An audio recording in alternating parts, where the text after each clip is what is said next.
Good afternoon, good morning, good evening, depending on where you are on this fast forward planet, which, as I do every one of these shows, I have to state is still wrapped in a pandemic. It's hard to believe for those of us in the United States that this process of getting this virus under control is still in the earliest stages.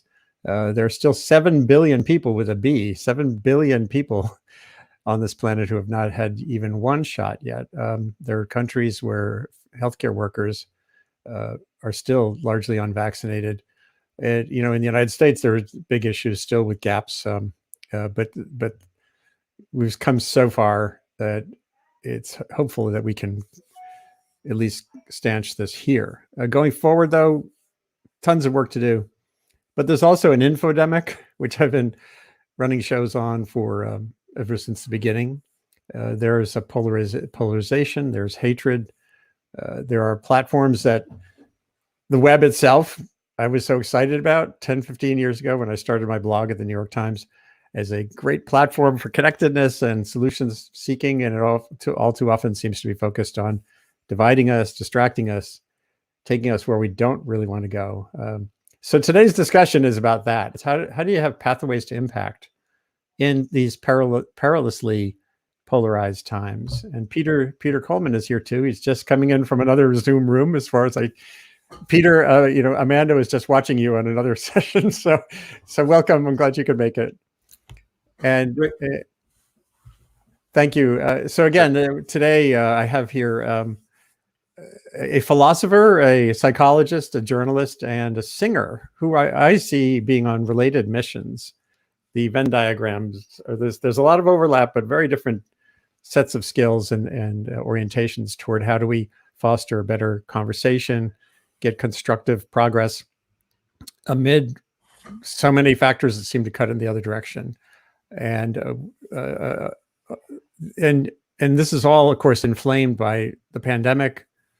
We had a presidency, 4 years of which just seemed to crest in the opposite direction of having cogent and connected cooperative discussions as opposed to just looking for the fight. It's a compound calamity, really. So today we have Peter Coleman, professor of psychology and education at Columbia University. He'll discuss lessons from his new book, The Way Out, How to Overcome Toxic Polarization.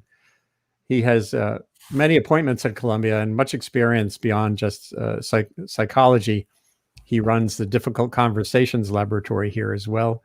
Many lessons there. I think we need a lot more of those. When I got to Columbia, I was so excited to learn there is such a thing. Amanda Ripley has written extensively about it. So Peter's going to talk about The Way Out. Reggie Harris is an old friend, a longtime folk singer and songwriter, storyteller and educator, and a true human being with a capital H, capital B, who has done spectacular work trying to build racial understanding, to cross divides as he sees them, confronts them on the road, even in his home region of New York State, upstate New York, which is very conservative. And it's great to have you here, Reggie. You have a new album out, On Solid Ground. Some of that music emerged this past year, and some of it goes further back. It's wonderful to see you again with your healing hand. And sorry. No, I was just going to say thank you. It's great to be here, and it's a great forum to be part of. So thank you for inviting me. You. And Andy Norman is the author of the book Mental Immunity, Infectious Ideas, Mind Parasites, and the Search for a Better Way to Think. So you can see why I thought there should be a bit of a conclave here. His work draws on deeply in philosophy, but also in science, and the what are the capacities we can build in ourselves to help navigate these times, including the technologies around us that, again, could facilitate better outcomes, but don't seem to really do that quite often. So it's great to have you here too. And I was saying to Andy Norman that I got focused on your work through my son watching your great conversation with Joe Rogan. So you're willing to go wherever one needs to go to foster this kind of progress. I wanted to start by asking a couple of framing questions. But I wanted to start by showing one thing too that I think can set us off on the path toward where we're going. Hold on. So on Twitter recently, some of you probably have seen this. There was a post by Rex Chapman saying Twitter versus real life. And there's two dogs at a fence. And anyone who has a dog knows about what dogs tend to do. They're around other dogs when there's a fence. But watch here for 1 second. This just takes 30 seconds. Hopefully, whoops.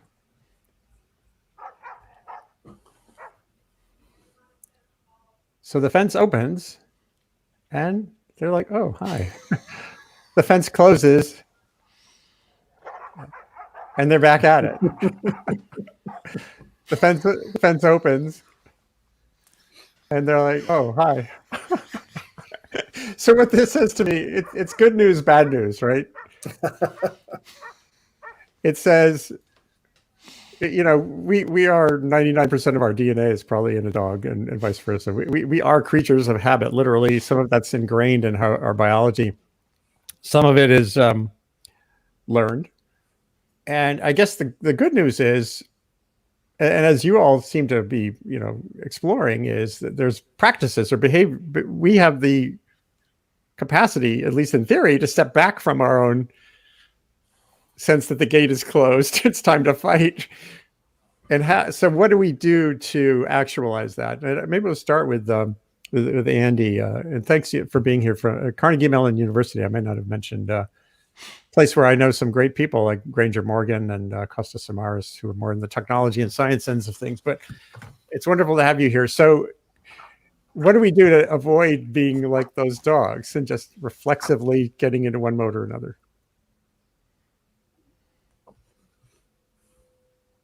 Oh, you're sorry. I've done. Yeah, sorry. So when you talk about the conversational analog of what those dogs were doing when they were barking ferociously at each other, we're talking about sort of polarized political discourse or online flame wars.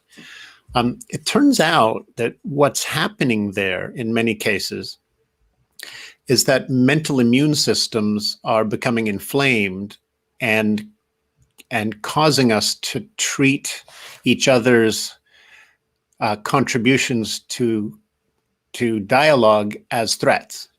So in the same way that your body's immune system responds to threats by attacking what it perceives to be dangerous microbes, your mind's immune system can mobilize to attack information that it views as threatening. And so there's now about 60 years of research that indicates that minds have immune systems just as bodies do, and that they can go haywire and actually not serve us well. They can attack good information and defend dysfunctional beliefs.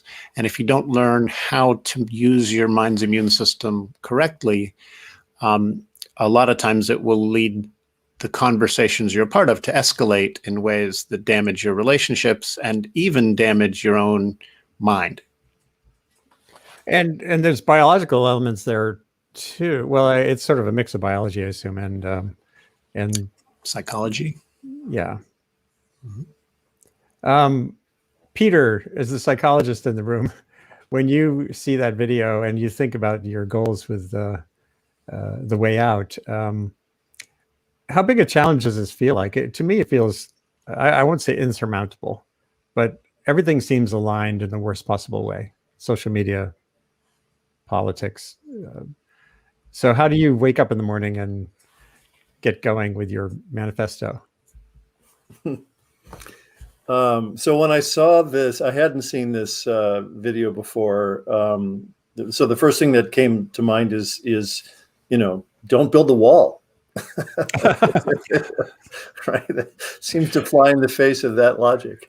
But it also reminded me, there's really interesting research on chimpanzees and conflict and reconciliation processes, and there's decades of research on this. And one of the things that they find with groups of chimpanzees is that the closer their relationships, the more that they're sort of intimately tied and they have close bonds with their group, the more intensely they fight. And if they and they're disinclined to fight with chimps that they don't know well, right? So it is like when you're basically trying to correct problems within the group, and you know the group can tolerate it, right? And so the closer they are, the more they fight. But if they're distant or a stranger comes in, they're very disinclined to attack because it's unpredictable, they don't know, and it's not worth it, right? So there's something very basic, I think, that we're seeing with these dogs and the fence, and understanding what the fence means and understanding what the absence of the fence means, right? It is this like protective barrier. But I'm not sure if I'm answering your question about what gets me up in the morning. This pattern that we're on, this pattern of what I call toxic polarization, which has a 50+ year trajectory of growing enmity, hostility, a feeling of contempt for the other side. So there's affective components, there's structural components, in fact, that we're segregating, physically moving away. Reds are moving towards reds and blues are moving towards blues. And that's happening not only in rural, or from rural to urban, but it's happening within cities. The Times has done a couple of pieces on this recently, looking just at neighborhoods. There's a recent piece where you can put your zip code in and it tells you the kind of bubble you live in, right? And so we're physically moving away from each other, and we're virtually being sorted away from each other on the internet. And so there is this kind of distance that's happening. So there are those kinds of structural things that are happening, but there are many trends that are highly concerning in this kind of path of toxic polarization. The important thing to recognize, though, is that it's a highly complex set of issues, set of problems. It's not one thing. It's not that we just have moral differences or attitude differences on the issues, or even that there are folks on the other side that we don't like. It's how those things, as you suggest, align.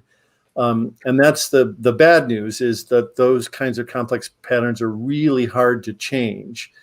But what's interesting about how they do change are a couple of things. One is they tend to change when a critical mass is miserable, right? They're sick of the status quo and the dysfunction, and they're frustrated, and they really want, the middle, what they call the exhausted middle majority. There's a group called More in Common that studies polarization around the world, and they study America, and they've found that upwards of 90% of Americans are just fed up with this, and they really want something else.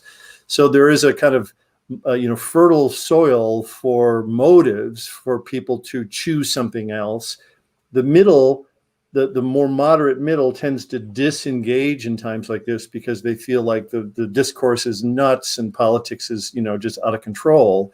So one of the things we need to do is re-engage the middle and encourage them to sort of take back the democracy and take back the discourse. I read recently that 80% of the content on Twitter is put out by 10% of the participants. So they're controlling the story, they're framing the story, and they're, controlling the discourse. And we need to flip that, right? We need to have people in the middle re-engage. But I guess what I was going to say in terms of what I think is promising is when you have a complex system of elements that align like this and are pulling us apart, what's promising in that is that instability like the time we live in can help shake that up. But B, there are a lot of ways to do it. And we don't really know what will work. It could be some simple things, some small things that are done at a governmental level by the media, like the Dominion lawsuit against Fox News and, more right-wing media to the tune of billions of dollars. It's one thing, but it could make a big difference in terms of, putting out propaganda and putting out lies. So there can be small things like that can have an inordinate effect over time in changing the directions. So, one of the things, FDR knew that in the Great Depression. He knew that what was happening was way too complicated. There were multiple things happening. There were climate problems and there were economic problems, and they really just didn't understand it. So let's do 1,000 things. Let's put a lot of things out there and see what starts to stick and work. And I do think that that's what is happening more and more in this country. What has happened really, particularly since January 6th, but even over the last couple of years, is that many of the international peace building groups, in fact, are pivoting. And they're saying, we got to come back home and we got to do what we know what to do here, right? There's a group run by Neil and Parker at Princeton called the Bridging Divides Initiative. And it's what they do is they map the community-based organizations around the country and where they are. And to date, there's a count of something like 7,000 groups that are operating in almost every county in America to bridge the divides. That's happening at the county level. It's happening in politics. There's a really interesting, not well known committee in Congress today called the Select Committee for the Modernization of Congress. And they put these things together every 20 years or so when Congress has just gotten so dysfunctional. And they started this about a year ago. And it's a completely bipartisan group. It's run by Derek Kilmer, who's a Democrat, and it's run by and co-chaired by William Timmons, who's a South Carolinian Republican. They split the budget. They always meet together. And they've put out something like 98 recommendations about how to change Congress and what are the structures that they need to do to bring the temperature down in Congress and to get them back into a more reasonable place. And the recommendations aren't rocket science. They too are small nudges. So like one is that on the first day of a new Congress, when the freshman class comes in, what do? Well, they put them on a blue bus and a red bus and they drive them in different directions, So their first recommendation was, don't do that. Don't start like that, because that begins a process of politics as war. And why would you do that, right? So they've listed these things. They've gotten extended for 2 years now. So it's going to be at least a 3-year committee because they're smart and effective. And they're really modeling in the belly of the beast, right? Congress that was just, attacked on January 6th. There is a group for a year and a half now that have been working to reform Congress effectively, successfully, but kind of quietly under the radar. So the good news that wakes me up in the morning is that there are 7,000 community-based groups doing this work. And there are groups in the media. Amanda may talk about solutions journalism and her piece on complicating the narrative. But there's folks in journalism, there's folks in politics, there's folks in government. There are important things happening everywhere. And I think that's what is hopeful to me. Initially, these might start to bring the temperature down and reverse the tide. And right now is an ideal time for that to happen. That's so cool. I guess one of the very important questions here always is scale. But what you're talking about is can have that through if we have better communication about some of these things that are going on. Sometimes it's scale, but sometimes it is an intervention at the right time in the right place, right? And that's how, with epidemics, that you want to have an intervention at the right time, right place. If it gets, too far down the road, you're in major trouble, which we all have just learned, right? So the same is true with changing these kinds of long-term patterns. Small initiatives can have outsized effects if they're done at the right time. And part of what I keep saying is now is the right time, because we're miserable and destabilized. And so it's a good time to really introduce important course corrections, and we don't know what will have an effect. We'll circle back to Andy on a couple of those points in a minute, but we'll get now to Amanda too. So Amanda, you've been on a journalistic quest for years now, at least 4, maybe longer, reporting this question. I guess that's in the book that you've done is essentially a distillation of lessons learned and examples. So when you hear what Peter was saying and what Andy have said so far, how does this resonate with your findings? I don't know if you put yourself in the category of people blowing trumpets and offering a path, or are you still more in reporter mode? Well, I mean, I think those lines have gotten a bit blurred, but which sometimes is uncomfortable. But probably this is the right time, to Peter's point, to blur those lines. Right, good point. In some cases, not all. I've learned a ton from from Peter's work and from his lab, and have tried to share that with as many journalists as possible. And it is surprising to me how many are interested. Putting some of this into action is hard, especially if you don't have buy-in at the top of an organization, right? But I do think, one thing that comes to mind as we're talking is one way that I've found really helpful to learn about conflict is to look at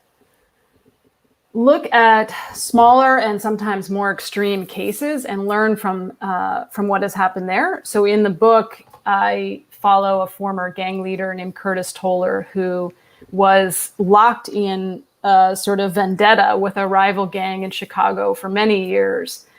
He was a leader of the Black Keystone Nation gang on the south side of Chicago, and in a rivalry with the gangster Disciples, which was a rivalry that actually predated his arrival on the scene, as many conflicts do.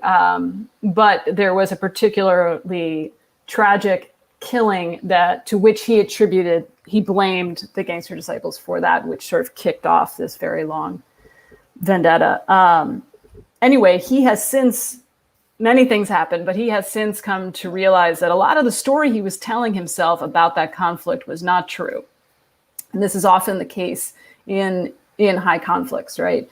And it's a very destabilizing feeling to reckon with that. And to his credit, he has not only accepted it, but made a lot of risky changes in his own life, including leaving that conflict. And he now works with Chicago Cred to help other young men out of conflict much sooner than he was able to get out. But one of the things they do, speaking of the dogs and social media and all the conflict that we have on social media and in politics, one of the things that they do that I think a lot about right now is that because most of the violent conflict among young men and women in Chicago today starts on social media. So they spend a lot of time monitoring social media posts, trying to get things taken down that are offensive, disrespectful, humiliating before they cause a revenge act. And it's an inefficient and heartbreaking process to do it that way, right? Yeah. But it is the stopgap measure. And so they have a lot of relationships with people in these organizations so that they can get things taken down. But underlying all of this are these non-aggression pacts that they work to get these organizations to sign or to agree to. And they're pretty modest in their goals, but they're things like, we won't post humiliating, disrespectful content about deceased members of the rival organization online. We won't go on this block. We won't shoot at people who are going to church. Stuff like sort of basic things that they all agree to, right? And then those non-aggression pacts always get violated, right? Just like any peace treaty. And that's something that I hadn't understood going into this research, but it's almost like a misnomer peace treaty, right?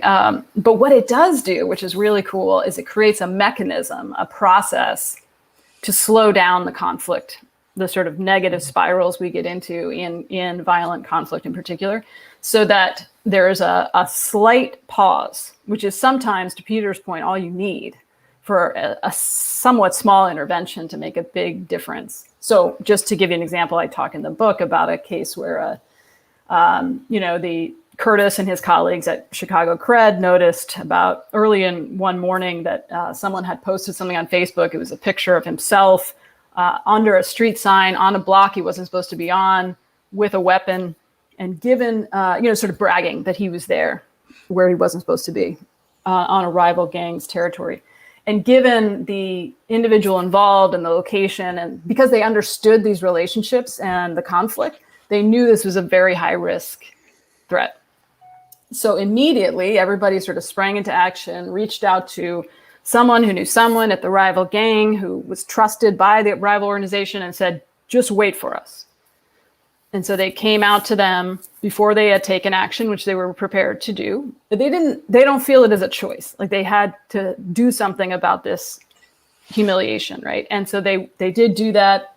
And within 2 hours, they had the post taken down, and no one was shot that day. So the non-aggression pact was renewed, right? So it just created a mechanism and a process to slow down the conflict. And if you can get enough days in a row where no one gets shot, you can build on that, right? And seize those opportunities. So when I talk to Curtis and other people in Chicago about this, it's really striking to me how, we are asking young men with most of whom have really, really intense histories of trauma and violence, and in many cases, addiction and mental health issues. We are asking them to agree to these terms, and they often are. Yeah. Showing great self-discipline and trust and taking risks to their own lives.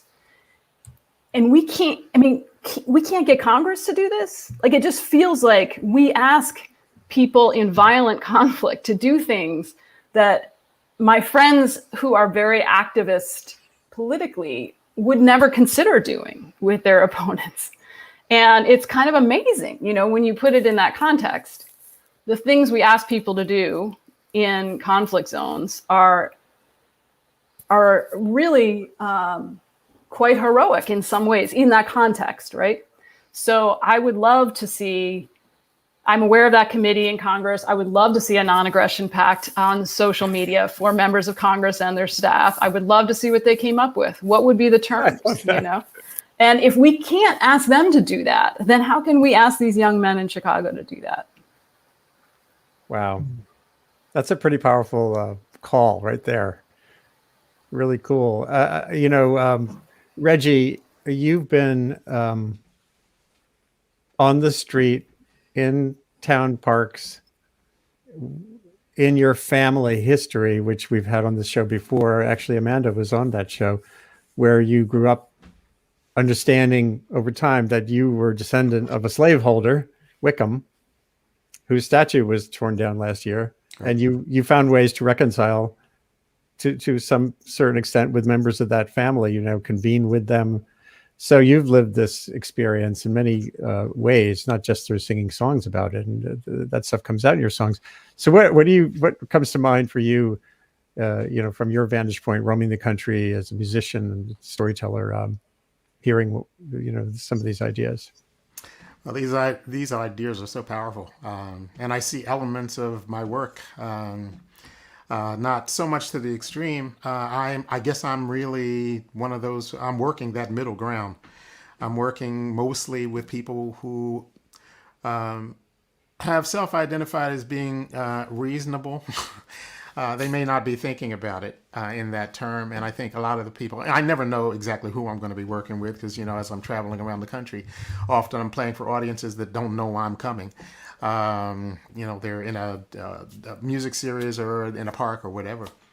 But for me, I think it's been a process. I get up in the morning because of music and possibility.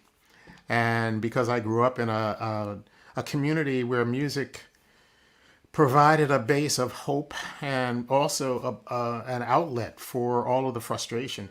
The Black community that I grew up in Philadelphia early on, was mostly working class, middle class. We were pretty poor, but all of that, we were definitely part of the community that Martin Luther King Jr., C.T. Vivian, all of them were trying to organize to fight for rights and to recognize our situation coming out of slavery. And what brought us out of that was song and community, song, story, narrative. So I grew up with all of that sort of percolating, and it gave me a real base for kind of looking at the world, which I think was the point of those people. They knew that we were going to face a world that was more difficult than we could ever imagine, and they gave us some tools that we could use. Now, those tools didn't come into being, or they weren't used by all people in my community equally. Fortunately for me, that combination, and then meeting people like Pete Seeger and Richie Havens, Tom Paxton, and all of those, and then meeting civil rights workers like Chuck Neblett and Hollis Watkins, and all those ingredients changed my focus on music from entertainment and emotion to what's the possibility that music can change the narrative. And then my work with the Kennedy Center showed me that as educators, we're always trying to work with the whole person to open them up to an opportunity to see something different. And of course, music, poetry, the arts are a great way to do that. So over a course of time, I guess I was in this school, this course, this community education project from a variety of different directions that then basically gave me enough energy to look at where I could make a difference.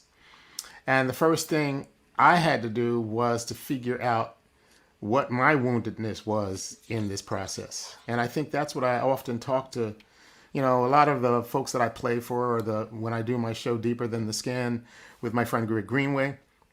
And we talk to white audiences about white supremacy, and we talk about, oppression, and we talk about all these things. And when I talk to black audiences about getting engaged with voting rights and all of that, a lot of it is really the process of figuring out where you sit in the mix. I hear some of that here, of people who have come alive with the knowledge of where they're hurt, where they're wounded, so they can begin to get a sense of how they can get out of that space. And that's really what the spirituals are about. It's like identifying, acknowledging that you're in the devastation, that you're in the pain, in the frustration. So I then began to see ways in which my music could address that. And so I'm constantly inviting people into that space. To do that, I feel like I need to be in any moment as whole as I can possibly be. And I think I've shared with you a couple of times during the pandemic when, with a Black Lives Matter rally or somewhere where I became aware that I wasn't quite as enlightened as I perhaps thought, getting into a conflict with, verbal conflict with someone on the other side, and feeling those emotions ratchet up. That's one of the places where music is really helpful. But it's also one of the places where I think community engagement is so important. We pull each other along to live into our better angels and to keep each other accountable. So I think that for me is the thing I'm thinking about every day. And, when I'm on Facebook or Twitter, I think very carefully about the messages that I'm putting out as juxtaposed against the music that I'm putting out. And in my writing, it's the same thing. I want to show people not only so much a better way, but I want to recall some historical truths about ways in which we have done it before, and ride that edge of exposing the issue, but not paralyzing the effort. So it's a tricky balance, and it's not always successful, but I think for the most part, the other thing is a lot of times, it's just about me saying, oops, got it wrong. And modeling that, it's not a perfect process. So, I love what I'm hearing today because, you all doing the heavy mental lifting. I feel in so many ways, it's not like I'm not thinking about it and not considering things I've read or know, but I'm working more from an emotional frame that to give people an opportunity to take a breath and consider their actions and consider the possibilities. Beautifully put. That circles back to Andy's work so well that I got to pull us back to this slide. Andy, there's a couple of things here. There's many things, and we'll talk now about solutions and practices to a certain extent. The book here is very practical in the sense that it's describing, as I put here, one of the questions I had for you was about something that Reggie was just talking about, which is, can we have at the scale of culture, can we develop this immunity, or what's the line between what the individual can do, stopping and realizing, hey, I'm getting really angry now. Yeah, right. Which is more of a personal practice that I think we all work at, versus how does that become a community immunity practice? Yeah. So it turns out that we can speak in scientifically respectable ways, both about mental immune systems and cultural immune systems, because both minds and cultures have mechanisms for stopping or slowing the spread of bad ideas. Now, one of the things that compromises mental and cultural immunities is a culture war. So when a culture war breaks out and people are driven into or hunker down into their ideological with their ideological tribes, the nature of discourse changes. So when you're trying to work something out with a friend, you use reasons in a collaborative way. You basically use reasons to draw a friend's attention to a relevant consideration so that they can actually take account of that consideration and make a wiser judgment for themselves. But when a culture war breaks out, partisans start using reasons as weapons. They start to use them to defeat the other side, and they try to win at the expense of the people they're talking with. Now, when you start using reasons that way, you actually compromise your own immunity to bad ideas, because reasons and questions and doubts are the mind's antibodies. These are the things a healthy mind mobilizes to prevent bad ideas from infecting the mind. But when you're busy using reasons as weapons, or even using doubts and questions and challenges as weapons, it turns out you're losing the ability to think clearly about which ideas are really right and which ideas are really wrong, or which ideas are really good and which ideas are really bad. So the ancient, Buddhist masters who said, partisanship will prevent you from becoming wise, right? Don't go down a political rabbit hole or a partisanship rabbit hole, because your very capacity to distinguish between right and wrong can be harmed in the process. And again, the new science of mental immunity is demonstrating this and lending support to Amanda's lovely thesis that high conflict can bring out the worst in us, right? And we actually need to find ways to de-escalate high conflict and find mechanisms that allow us to resolve things without triggering one another. Because when our minds start getting triggered by the things other people say, we're not at our best and we're far from our wisest selves. Peter, is that some of what the Difficult Conversations Lab has brought out? Sorry. Yes. Yeah, there are several things that resonate with me in our work. So, what's interesting is, I do talk in my new book, I do talk about what I call a community immune system.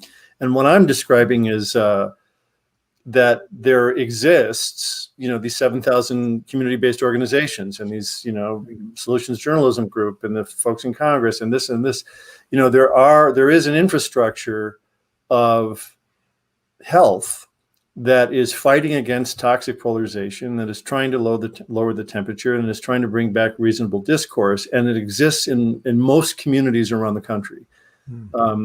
And I think we need to recognize that. We oftentimes don't see it as an ecosystem, right? That there is a broad set of actors working, because at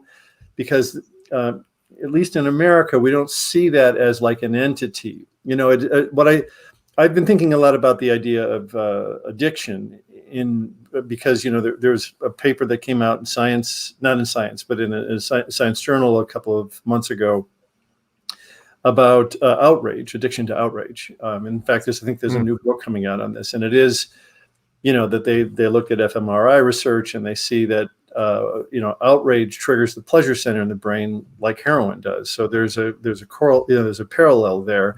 And we get addicted to that feeling of righteousness and damn them. And, so there's something about that is, we're hardwired for, and is addictive. And the major internet platforms understand that, news media understands that, they're tapping into these addictions because it then draws our attention, right? Right.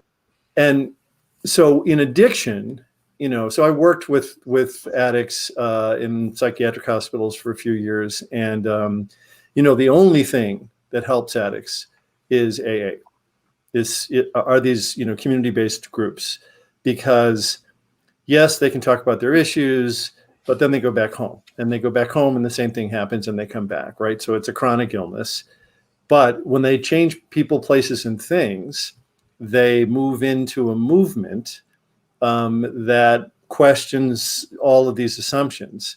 And so, one of the things I've been thinking is that we really need an AA movement around depolarization today, because in some ways it exists. We just don't see it as that. We don't understand it as that. AA is a thing that you can go anywhere in the world almost and go to a meeting, right? Yeah. Because that there's something common there. I do think we have the pieces of that. We just haven't put it together kind of conceptually to understand it as that. But we need that kind of movement, I think, to affect change. I also just want to say, I love your statement, reasons, questions, and doubt are the mind's antibodies, because so much of what I don't know if you know the John Patrick Shanley play Doubt, but it's a fantastic play because it's about the Catholic Church, and it's about sexual abuse in the Catholic Church, which is a terrible, painful issue, right? But the way that John Patrick Shanley writes that play is, if you're in the audience, you are set up to believe that this priest is a pedophile, and you're all in on that, right? And you're certain that's true. But the play is called Doubt. And eventually there's doubt, and you have to kind of deal with the fact that, oh, well, maybe it's not as clear as I thought. And even though it's a terrible thing, maybe he's just getting, so we have to, and that's part of what happens right now. This attraction to certainty and moral clarity. We're all in this and all over this. We've been talking about vilification of the other group. There's vilification and purification of our in groups, right? If you're not woke enough, if you're not, following the party line, we are attacking our dissenters, So these pathologies take place within the tribes, between the tribes, they're everywhere. Yeah. But I love the idea of questions and doubt being the source of being an antibody, because in these bridge building groups, that's what they do. They having human contact with someone else and hearing their story and their reality and being heard by them introduces a sense of doubt and nuance into what was certainty and overly simplistic encounters and experiences. Nice. So that circles back to, Amanda, to that idea of seeing where these practices are applicable. I guess Congress isn't going to have its own AA addiction to outrage sessions unless they're mandated, and I don't see that happening. And actually, Steve Brandt, there was a commenter earlier who made the point that, unfortunately, Congress is motivated to keep division alive by the money they make from doing so. So these systemic counterbalance to some of these goals is really powerful. I don't know. And again, I think, Peter, you mentioned the news media, of course, and Amanda knows this as well as I do. We're looking for conflict too often. We wait for the quote. I historically would wait for the quote where someone is basically making their hard crystalline point, and that would be my success. Yeah. Sorry. Andy, can I just quickly jump in and say one thing about Congress? Of course. I had a book talk yesterday, and John Haidt was in it, and he made a really interesting point, because someone said, politicians are mobilized and motivated for divisiveness, right? And he said, no, they're trapped by it. That most Congress people you talk to, they don't like this. They don't get into it for this. The vast majority of them are trying to solve problems in their communities and do good work, but they're trapped in this pathological system, right? So I think we have to be careful about how we think about them and what their motives are and what their reality is. And how do you function? That's why so many of them are leaving. They're just like, enough. This is crazy in here, right? So I'm sorry I jumped in, but No. That's everyone should feel free to jump into this. The Wild Rumpus has begun as that book. We have another guest coming on shortly, Isaac Grossoff, who's a student at Carnegie Mellon and involved with the humanism movement or whatever there. And maybe Andy, if you could just explain humanism before that. Sure. So at Carnegie Mellon, we have both a humanism initiative, and I direct that, and a student group called the Humanist League. And we work together to promote dialogue on some of the most divisive issues facing humanity. So it's kind of like a philosophy club, but it's also one where we actually seek out different points of view and try to encourage dialogue over dogma. And Isaac here is the president of the Humanist League. He's done a marvelous job of leading our student group, especially through these difficult COVID distanced times. But I'd love to get his take on it as well. Yeah, it's great to have you here. And we, just by the feel of what I was reading on the website earlier, we do need a big dose of humanism going forward. So Isaac, what's your life like as it relates to these questions that we're all pursuing here? Sure. So I'm a graduate student at Carnegie Mellon in theoretical computer science. One thing Humanist League really helps me with is being able to meet people and discuss in a perspective of like mutual learning and growth with people who come from very different backgrounds and have very different perspectives than me. So we have weekly discussion meetings throughout the year, and we'll tackle really big topics. We had a meeting about abortion that was really interesting and was really successful, I think. We've had, I think our next one is later today. It's going to be about standards of acceptable speech, which I think relates to some of these topics we've been talking about. Right. And something this really helps with is, I think the vast majority of the time when people are arguing against a position, they've never met somebody and talked with them for like an hour who had the opposite position. And I know an hour isn't a huge amount of time in the perspective of our lives, but in the perspective of like, learning to take a person with a different opinion seriously, it can really make a big difference. Absolutely. Andy, did you have just given a thumbs up? Thumbs up. Yeah. Reggie, we're going to get to Amanda in a second because she's going to have to cut out at the end of the hour. But Reggie, could you give that little thumbnail sketch of what happened to you on that town green up in, I think it was Cobleskill? Cobleskill, yeah. Yeah. Well, some folks in the area started a Black Lives Matter rally that was weekly and met on the town green in Cobleskill, which is about 20 minutes from my house. Cobleskill, upstate, it's a very conservative, very reactionary area, very Trump supporting. When I moved there, the Democrats in the area didn't even have a primary because they were just so overwhelmed. I went to vote and they couldn't find my name on the list, and they said, "Oh, are you a Republican or independent?" And I told them I was a Democrat, and they said, "Oh, you don't have a primary." Things have changed, however. So I went to the first rally, and mostly white folks, because there aren't a lot of people of color living in the area. I've lived there for 31 years. And I told the folks who started it, I wasn't going to show up every week because if I show up, it changes the conversation. And they agreed that it had to be white people talking to white people, modeling something for white people. So, but something happened the one week. Some of the students from the nearby SUNY came, and there was some conflict with people driving by and yelling things, and the students kind of took the bait and they yelled back. So I went over the next week just to meet the students and just to see if I could be helpful.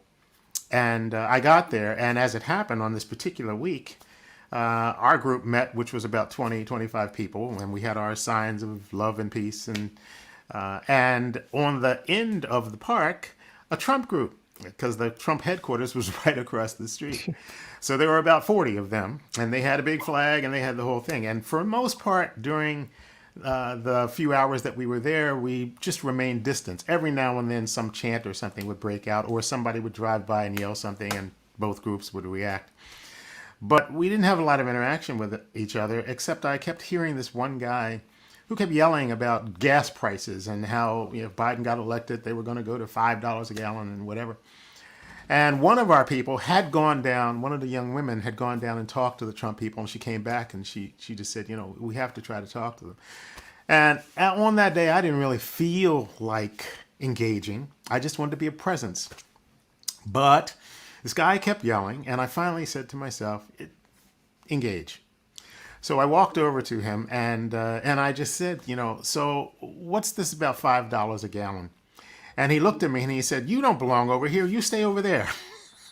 You guys, we're keeping our distance. We're being, respectful. And I said, I don't want to stay over there. I want to talk to you.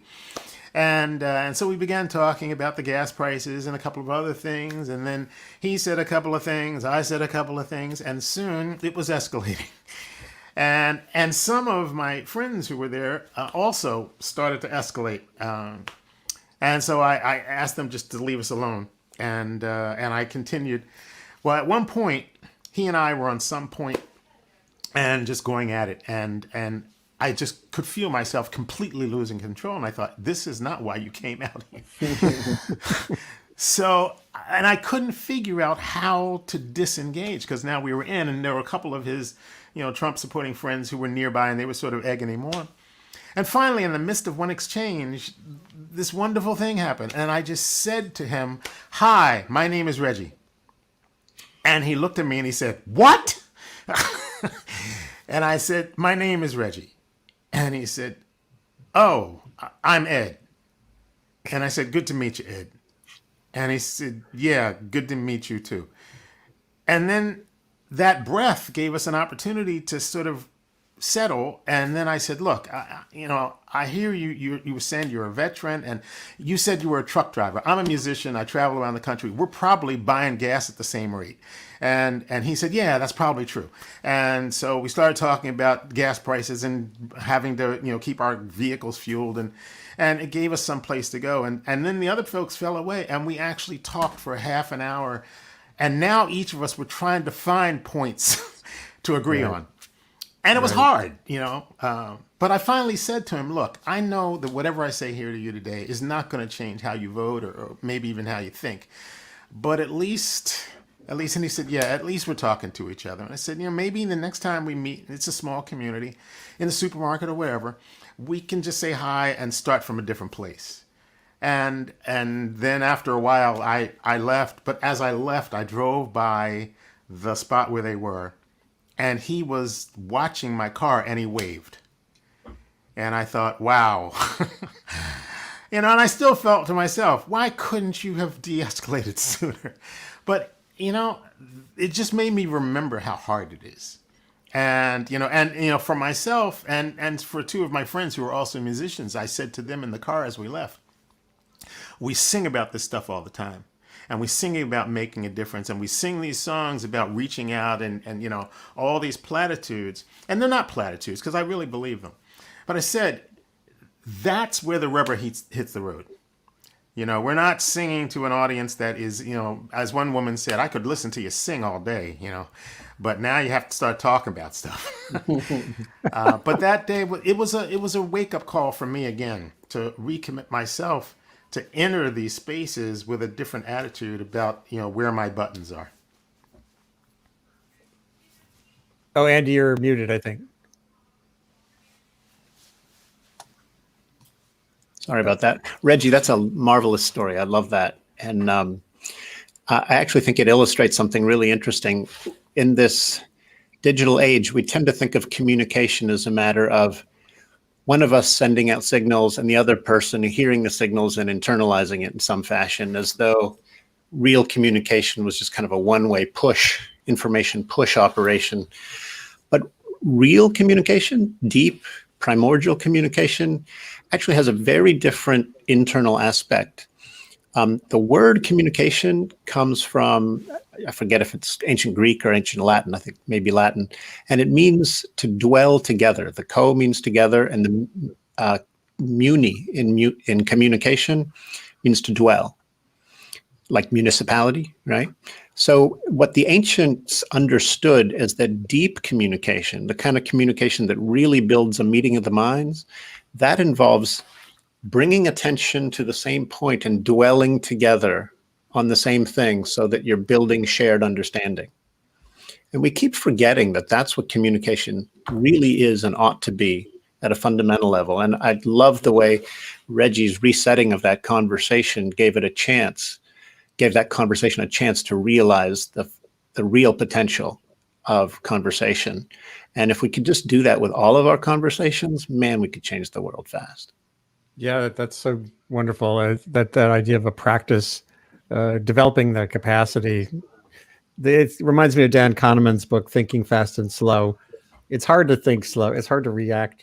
We react fast. Jaron Lanier's book on getting off the internet, which I don't agree with, has this whole section on how the whole system is exploiting our fast brain. You know, it's taking you down and then it scrolls. So you go down and down and down and there's no bottom. So it's like, but I want to give Amanda a little bit of at least a brief opportunity for last word, because I think, Amanda, you got to drop right off right at the hour. So where does this take you? This reminds me of one of my favorite quotes is, the biggest mistake in communication is thinking it happened. You know, that we have this illusion of communication where we think, and right now it feels like the sort of unforced error over and over again, and I make it all the time, I'm trying to get better, is believing that persuasion is done through direct argumentation. Like, that's just not how it works. And often I feel like there should be a warning when you open up Twitter or Facebook. That's not how you persuade people, you know, that's just not how it works. I wish it did, you know, that would be a lot easier in some ways, but it's not how it works. In fact, I was just reading this really cool article by one of the people who started motivational interviewing. I don't know if you all have heard of this, but it's something that's used a lot in addiction counseling, to come back to that. And it's the sort of foundational paper for that came out in the 80s. And William Miller, I think it was, been working with alcoholics for a very long time. And what he found is direct argument doesn't work. And it was super obvious and everyone knew it and the science had proven it. And this was in the 80s. And I was like, and so what he started developing is this really cool technique called motivational interviewing, which I've been trying to learn from as a journalist, but it's sort of helping people surface their own deeper internal inconsistencies and doubts, right? And as opposed to like hammering them with what you want them to say. But I love that story, Reggie. And I think, you know, that ability to stop and reset in a conflict like that with emotion is something that we all need to get better at. And I don't know if you have how you did that right in the moment. But I think it's aspirational for all of us. And to just, if you can just interrupt, like to Peter's work, it's a system, right? And if you can just jar it, just shake it a little bit, you don't know what's going to happen, right?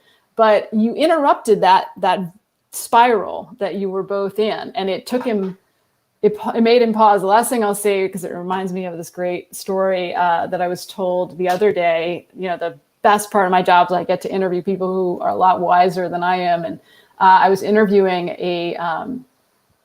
one of the many conflict experts I've come to rely on. And I asked him, this was his name on Twitter, and I highly recommend following him, is Bus Driver Dan. He's been driving a public transit bus in Portland, Oregon for 15 years. And you can imagine there's a lot of conflict every day, usually between the passengers. But it's been a tough year in Portland, as it has in many places. So I asked him, you know, how do you deal with sudden conflagrations on the bus? And he said a lot of really interesting things, which I've written about elsewhere. But the thing I want to share now that reminds me of what Reggie said is he has a formula, which is, it's easier when you have a formula, right? Because if there's stress, it's very hard to think. I mean, it's impossible to think. So a formula is good.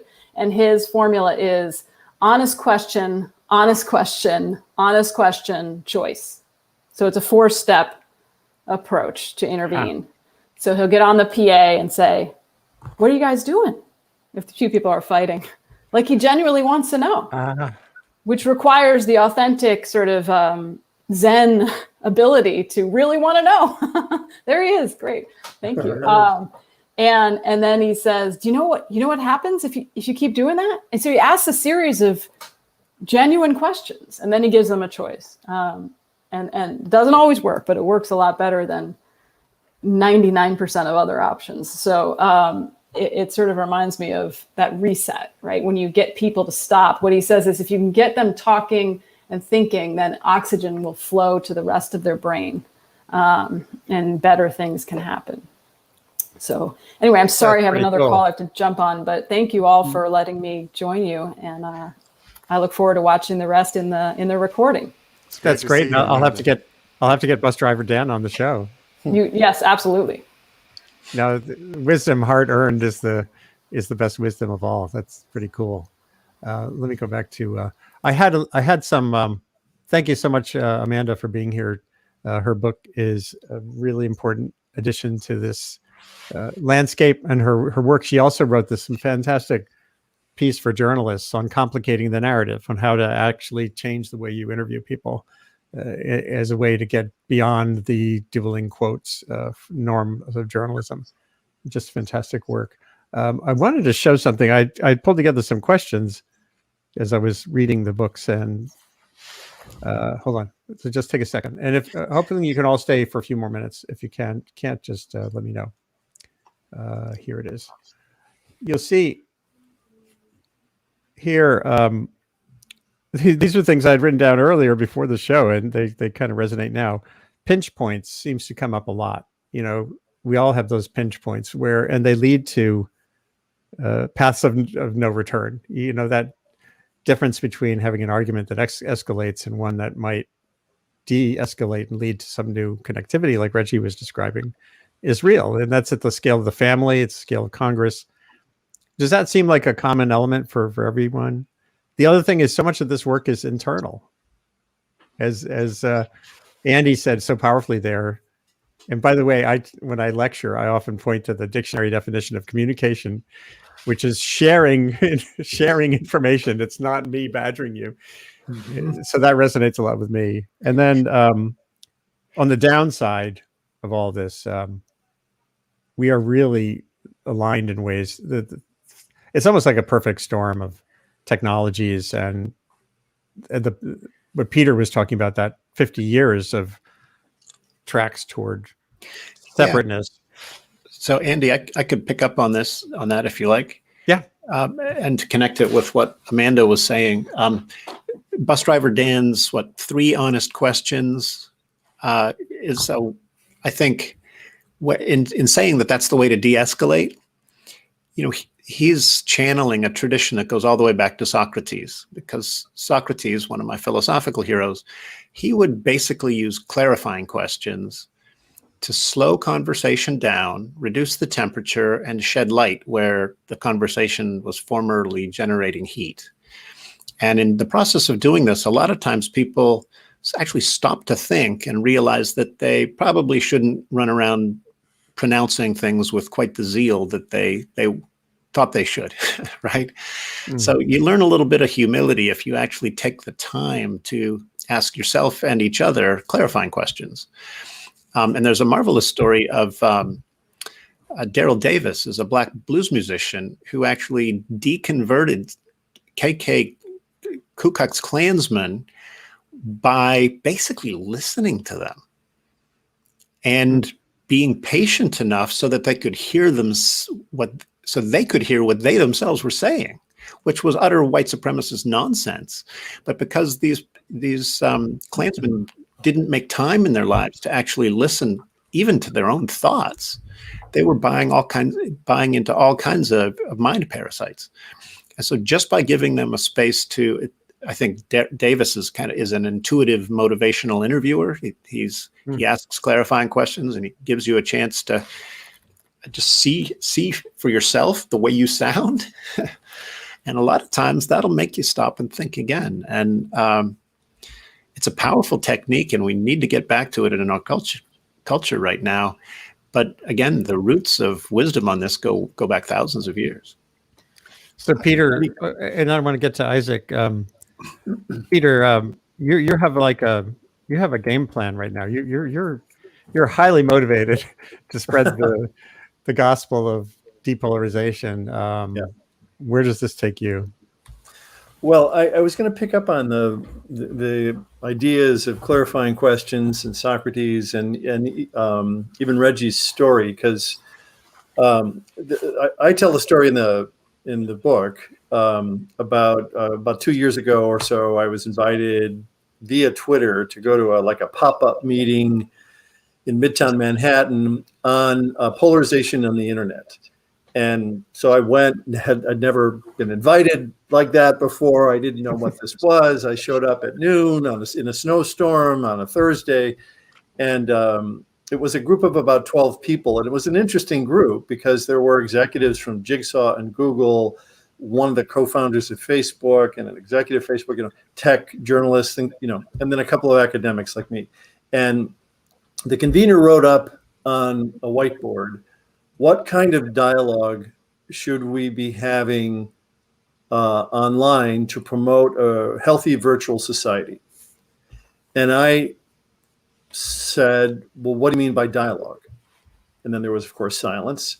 And I said, because in my world, we often use the term dialogue when we mean debate, right? The way we dialogue and engage is we debate, right? So you make particularly around politics, you make a statement, I challenge you, I listen to your story, but I'm looking for flaws in your argument so that I can weaponize it and come back and say, aha, you're wrong and I'm right. So debate is a game that we play to win an argument, right? It is ultimately about winning an argument. And it triggers brain processes that are more closed processes and more strategic in that direction. Dialogue is the opposite in my world. In the world of peacemaking and peace building, dialogue is a process of opening and discovery, right? It is a process where you not only do you learn about them and their story and what's important to them and what moves them and how they came here. Not only do you learn about the issues that are much more complicated than the positions we're taking, but you also learn and discover your own, story, and you learn about yourself, right? If you're really in that space. What I said is, dialogue is more like you see in AA meetings or in like Quaker meetings where people stand up and, share that which is God within them, So it's not a process of persuasion. It is a process of opening, and it's the opposite, but it's very un-American, trained in high school as a debater. We got debate in politics. We got debate in law and order in our legal system everywhere. It is about debate. We think that's the superior form of communication, and we're all hardwired at this. Well, we're socialized, strongly socialized to do that. But there's no discovery in that. And part of what happened when Reggie said, my name's Reggie, and he said, well, my name's Ed, is you learn something, and it changes the channel to some degree, right? But I have to say, in this meeting I was at in Midtown, when I ended that definition of dialogue versus debate, there was another period of silence. And then this co-founder of Facebook said, oh, well, if that's dialogue, then there are no major platforms that promote dialogue. The major platforms on the internet are about social comparison, competition, contention, challenge, and being as provocative as you can. That's the coin of the realm. That's the important currency. And that's the business model, because that kind of process, that kind of competitive game is addictive, right? And he said, other than Zoom or spaces like this, where you can open up and discover, most of the major platforms' business model is the opposite. And everybody kind of nodded and said, yeah, that's true. And I thought, so in other words, this vastly escalating information and media and contact ecosystem that we have called social media is really organized around pitting us against each other, right? So when Zuckerberg says Facebook is about creating, new communities. It's like, yeah, but what kind of communities? Like, what's the nature of that? So again, I think that distinction is important between dialogue and debate. I think it's misunderstood, and I think some folks have more of a natural capacity to open up and unpack and help us surface our assumptions. But most of us in this country are trained in the opposite direction. Yeah, And my camera has malfunctioned, but I'm still here. that's okay. We like your picture. Yeah, this is happening more. I think our information systems are starting to crack under all of the strain of the last 15 months of this stuff. But I am still here. Isaac, as the youngest among us, Sure. do you despair when you look at the systems through which most communication is happening, and in the context of what would need to happen? So I don't despair about almost anything. I'm a bit of an optimist that way. When I think about the communication platforms that promote this sort of dialogue, I think back to the ones I used more when I was, a teenager or even younger. And I used things like, the old school forums, like the PHP boards or IRC or something like that. Right. And what's notable about these is they're niche and they're moderated, right? But it's not particularly they weren't particularly self-selected. So you'd meet people with very different beliefs than you. But if people went in and tried to make arguments over and over and over again, they'd just be pulled aside by a moderator and be like, that's not how we do it around here, because that's not fun. Nobody shows up to a forum or an IRC to launch into an argument every day. And also, they weren't monetized, right? They were run by people who were looking for a community.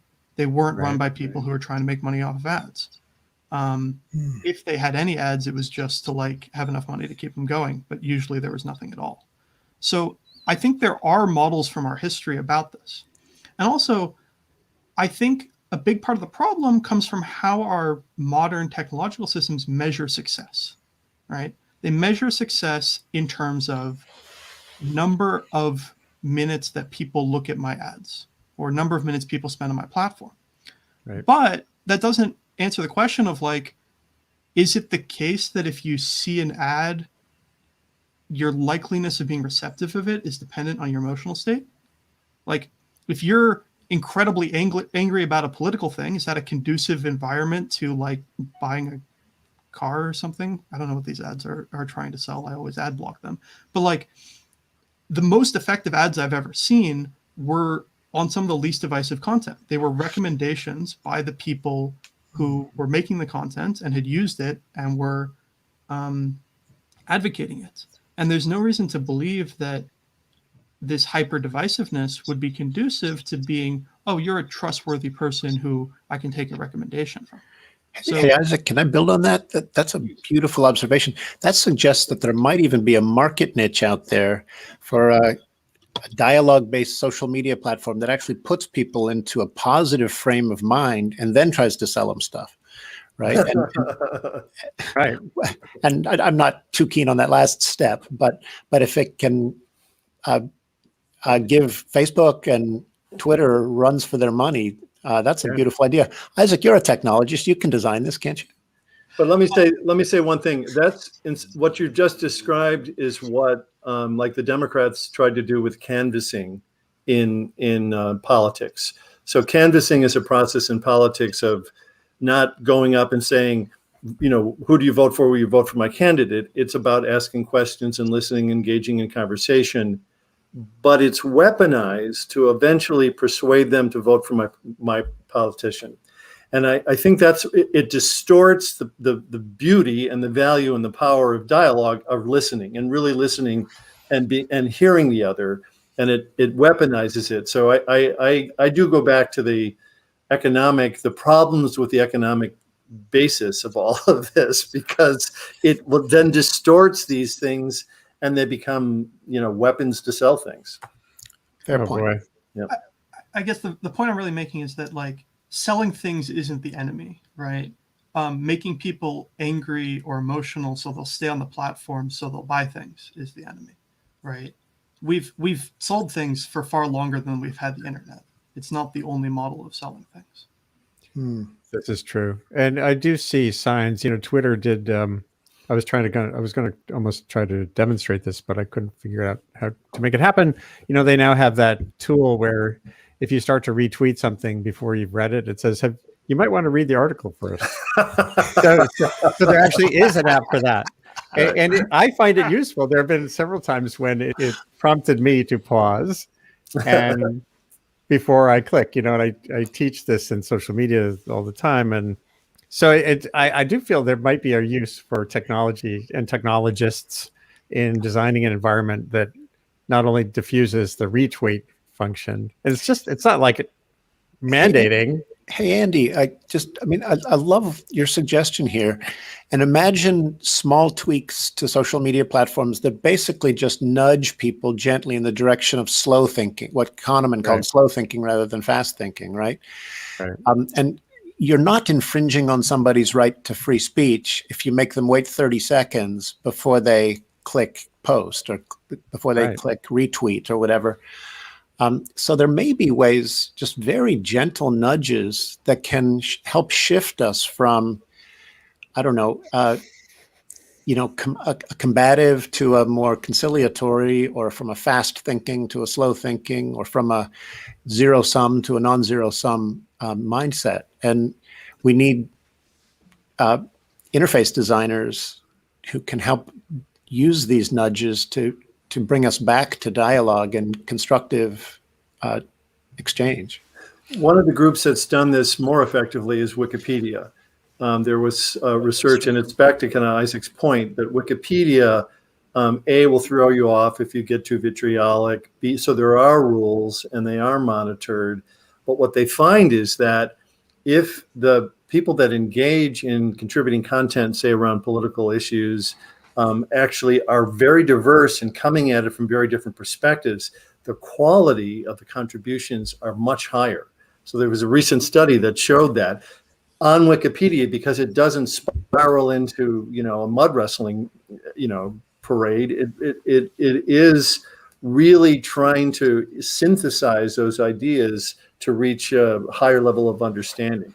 So that's one example of how it can work. And maybe it's no accident that Wikipedia is largely functioning amid all the noise and distraction and design for the worst part of us. There is a cathedral being built. It's a cathedral of understanding, of knowledge. It's not perfect. We did a session on here recently with Alex Stinson, who's a Wikipedia. He's one of their community curators, basically. And it was so interesting to see how he's trying to foster that capacity around climate entries. He was specifically looking at the climate world on Wikipedia. Right. This has been fantastic discussion. There also is the Center for Humane Technology, which some of you know about. It's sort of, it's kind of like this is to technology what Solutions Journalism Network is to journalism. It's a small entity in a giant universe, mostly populated by people who were probably at that meeting that Peter went to. But it shows me, again, there are signs of hope, I think, around us. We probably should call an end to this discussion. I do feel like it's just the beginning of a discussion. Maybe we can reconvene on some of these questions. I could bring in someone from the Center for Humane Technology or someone from Twitter, perhaps, and we could see where we can go to convene around the questions of scale and cross-disciplinary work that has to happen. Thanks so much, Andy Norman from Carnegie Mellon, for your book on how to develop mental immunity, which I am happy to have an actual physical copy. A rarity these days, although I do have plenty of books back behind me. Thank you, Andy. And Peter Coleman, good luck with The Way Out. And I think I have a physical copy here. There you go. and Isaac, good luck with all the humanism work you're doing at Carnegie Mellon, and your programming, your technology work.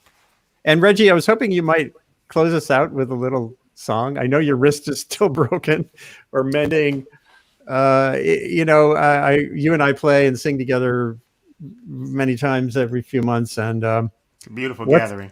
What's on your musical mind to close out this wacky session? Well, I was thinking of my song, Windows of the Heart, which usually I have my guitar at a frame, but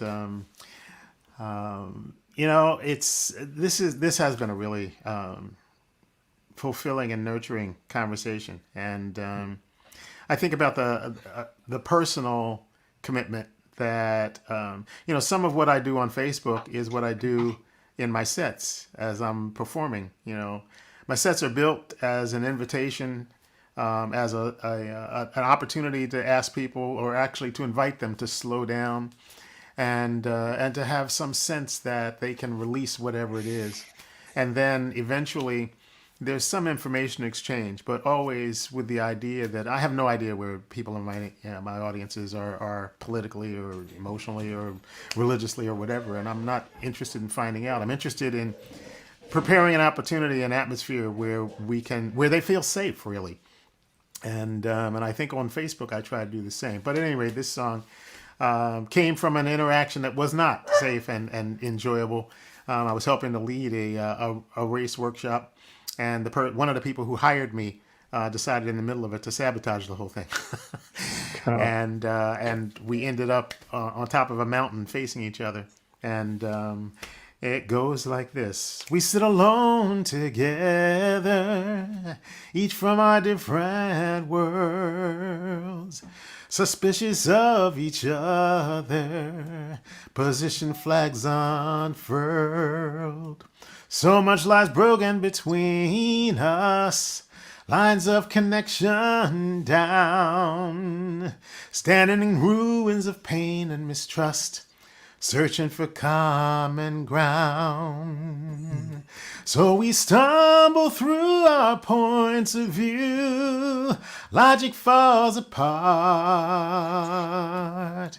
In that moment of confusion, we see a place to start, through the windows of the heart. We sit in silence and wonder, where do we go from here? Frustration dragging us under, no resolution clear. We feel the anger, this desperation to turn this world around. Each of our faces a mirror, searching for common ground. So we lower our defenses, watch them fall apart. In that moment of confusion, we see a place to start, through the windows of the heart. So we lower our defenses, watch them fall apart. In that moment of communion, we see a place to start, through the windows of the heart. Wow.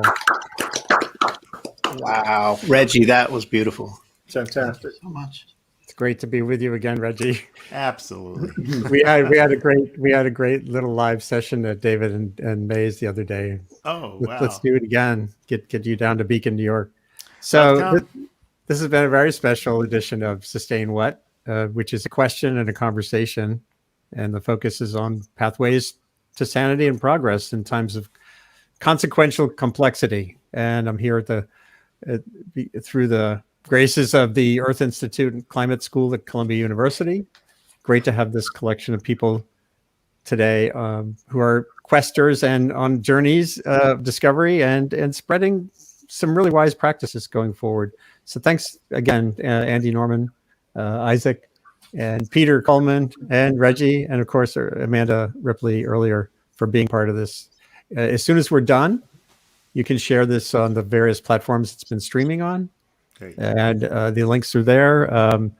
More sessions to come, and have a good day wherever you are. And try to pause before you click, and listen before you speak. Those are two simple practices. So thanks again to everybody for being here today. Thank you, Andy. Thank you. Be well. Thanks,